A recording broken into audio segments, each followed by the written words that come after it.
warm welcome. I'm Griha Atul Siddiqui. Now today, the big focus is on India's Silicon Valley.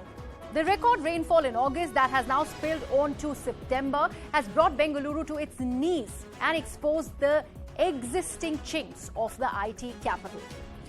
Karnataka's Bengaluru is battling severe waterlogging with heavy rain lashing the city, leading to flood-like situation in several areas. Chief Minister Basavaraj Bommai has said that the government would talk to IT companies and discuss compensation for the losses due to rain-related damages. Urban and public infrastructure experts in Bengaluru, however, have identified politics, corruption and disastrous engineering as the main reasons for the flooding in Bengaluru after the torrential showers on Sunday caused severe traffic jams on Monday morning and left India's technology hub and its 12 million residents at the mercy of this civic apathy.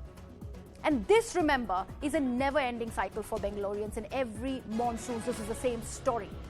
Each year, hundreds and thousands of crores is spent on fixing roads, stormwater drains and other essential infrastructure, which remains a work in progress for years, if not decades. Hundreds of complaints of water entering homes are received at BBMP's control room every year. But then again, the IT city is reined in. The mayhem is now a routine. But who's responsible? That's the question to ask, and we would be doing just that. But first, let's see what are we actually looking at over here.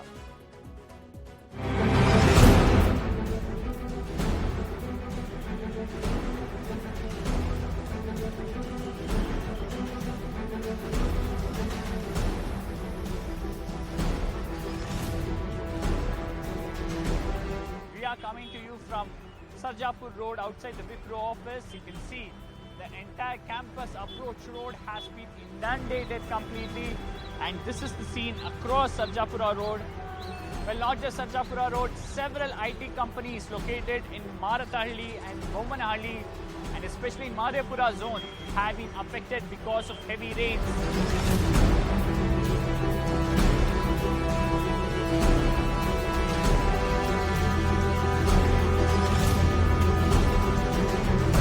ಎಲ್ಲ ಸಮಸ್ಯೆಗಳನ್ನು ಚರ್ಚೆ ಮಾಡಿ ತೀರ್ಮಾನಗಳನ್ನು ಮಾಡಿ ಪರಿಹಾರ ಕೊಡೋದಕ್ಕೆ ಎಲ್ಲ ಅವರು ಕಾನ್ಫಿಡೆನ್ಸ್ ತೋರಿಸ್ತಾರೆ.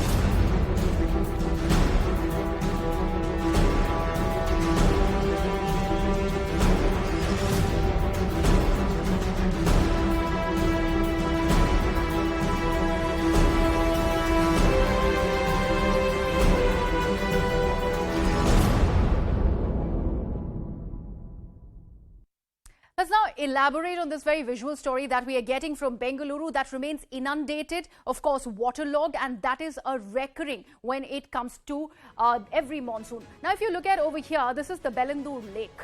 This is overflowed. You can see the fence over here. This seems to have actually led the way, and because of it, water is gushing out and it has now come onto the roads. Remember, that's the lake, that's the fence, and this is the water which has now come onto the road. So this is the story that is out of the Bengaluru Lake, very, very close to the IT hub in Bengaluru. Now let's take a look at the other aspect. This is the eco space, another IT hub that we are talking about. And here people are commuting in the morning, this morning, Monday morning, remember, and this is the situation. Knee-deep water, almost having to swim to the water. How are they even going to go to work? We're talking about the Silicon Valley of the country, ladies and gentlemen, and this is the situation at eco space. Let's take a look at the next slide. Now this one is from Koramangala. Now Koramangala is actually in knee-deep water, and this is what the situation is. You can see water entering the houses of people. Remember, there was also a petition not so some time back where 1,700 people had also signed on to the fact that they need an arterial road that can actually help decongest traffic in Koramangala. That has not been done. However, this is what the situation is on the only road which you can see over here, which is clearly inundated. Let's take a look at the next slide. Now this one is from the Vidhana Sauda. This is a seat of power. Remember, ladies and gentlemen, in Karnataka, in Bengaluru, Vidhana Sauda's canteen on the lower ground floor is inundated. This is happening in the seat of power. You can see how it's absolutely full of water. Water has gushed into the canteen of Vidhana Sauda. So that's one story.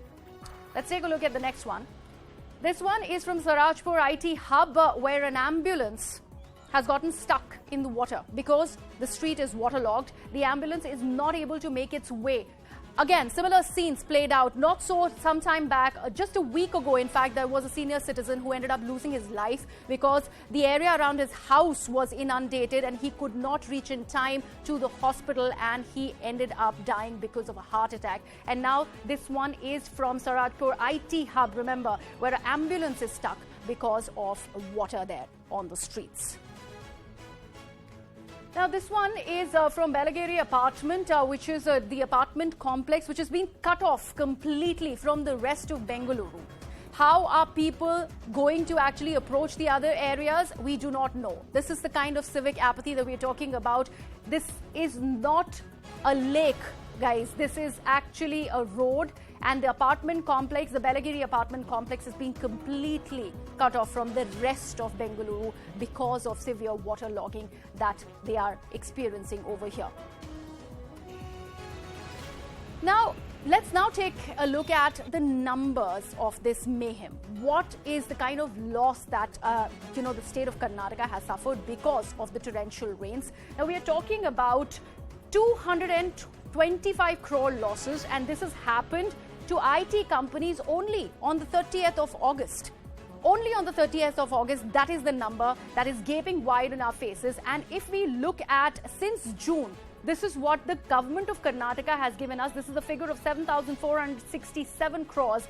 This is the rain-related losses that the government in Karnataka has. In fact, these are numbers that have been put out by the government. We only wish to wonder what is the actual figure like and what is the kind of losses that the state has suffered because of the rains in the state. Now, what is the actual reason? That's another story. However, one big reason remains the municipal corporation, which is still in a limbo. Remember, no BBMP mayor elections for the last 2 years. Now, for 2 years, since 2020, because of COVID-19, there were no elections as far as the BBMP is concerned. So the city does not have a mayor, no cooperator.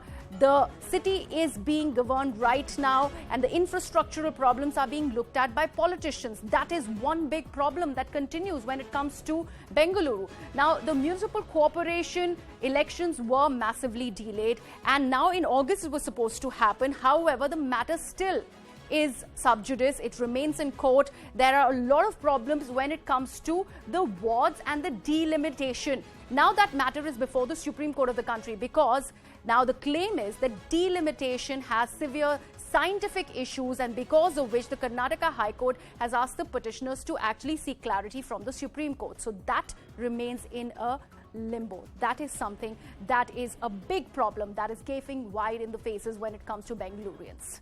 Now, we are opening it to our people, to the audience who are now watching us, and we are asking who is to blame for this mess. We are flashing these numbers, this number on your screens. You can call us and tell us what you feel about the situation currently in Bengaluru.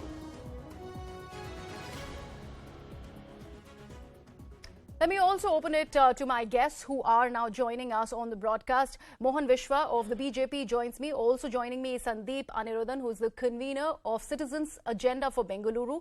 And also with us on the broadcast is Naresh V. Narsimhan, who is the architect and urban designer.